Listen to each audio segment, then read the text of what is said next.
Okay, so for this example, based on the study description that we were given, we know that they actually performed a case control study, and they provided us the data that they got when they did that case control study. So you can see here's our table. We have data for our cases and we have data for our controls based on each of the different exposures that they looked at. Remember, that's one of the advantages of a case control study, is that you start with diseased individuals and then you go back and look at exposures, which means that you can actually look at multiple exposures. And so that's what we're going to do for this example. So this one is a little bit more complicated in the fact that we're actually going to be calculating odds ratios for each of the exposures based on gender. So we're actually going to have a total of 6 2x2 tables that we're going to put together.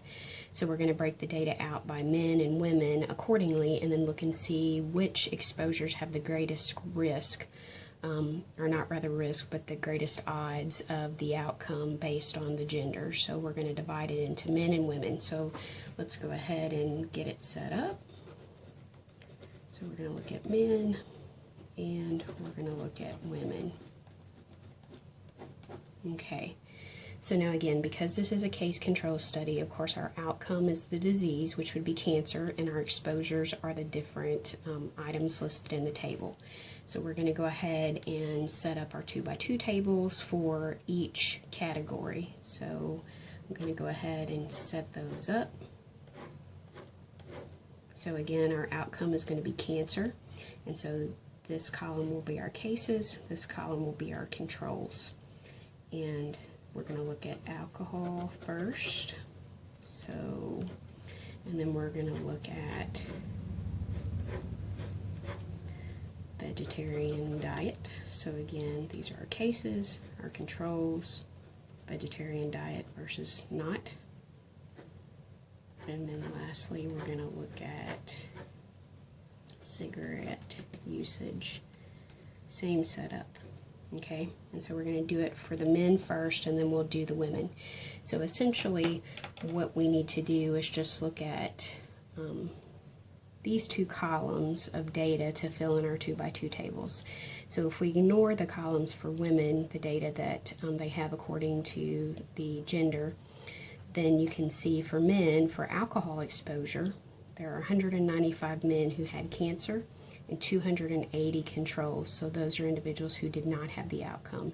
So those are the numbers that we're going to plug into our 2x2 table for alcohol exposure.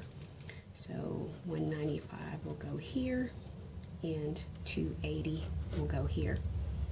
Now, to get the numbers here for the table, they give us additional information to help us with that. So here we know, or we're told, that there were a total of 200 male patients that had cancer.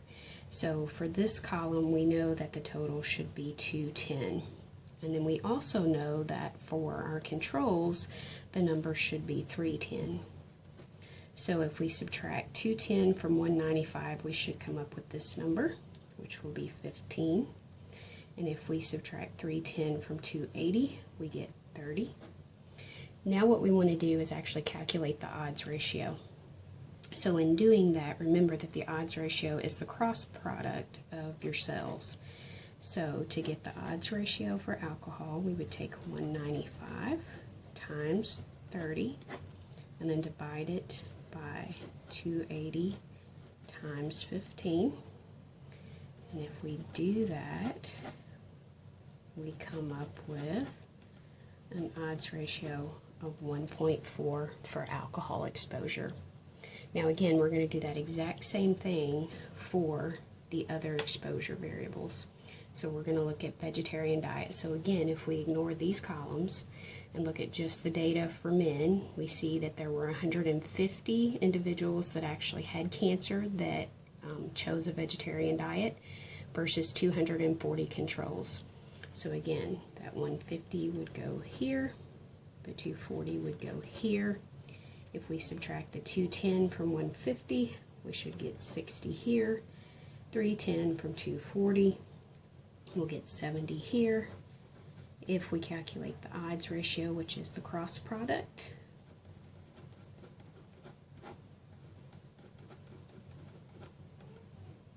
we get an odds ratio of 0.73. And if we do that again, lastly, for cigarette usage, you can see that we had 200 with cancer, 280 controls. Again, subtracting 210 from 200 and 310 from 280.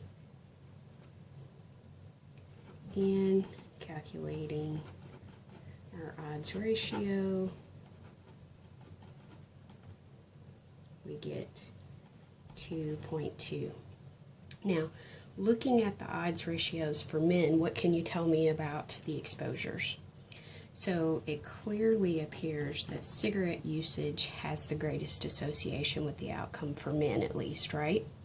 So let's go ahead and now turn our focus to the women and see if we see that same kind of association for women.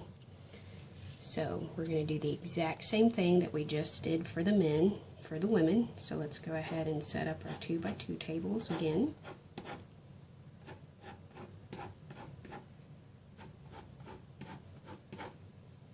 Exact same thing, cases and controls, exposure and non-exposure.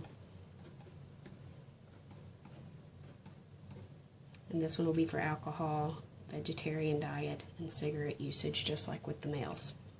So again, if we look at the women, and this time we're going to ignore these columns, just primarily look at data for the women, you can see that there were 130 cancer patients versus 270 controls.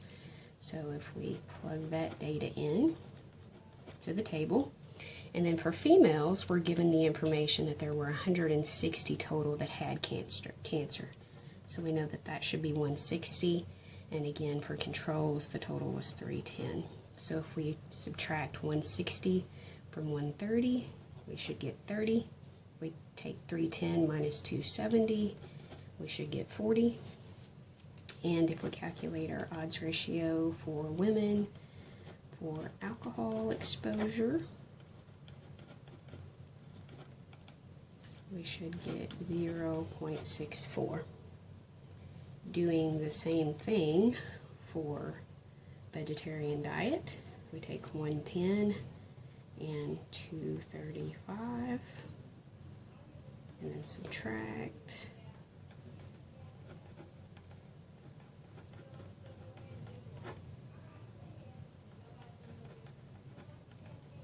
Get an odds ratio of 0.7.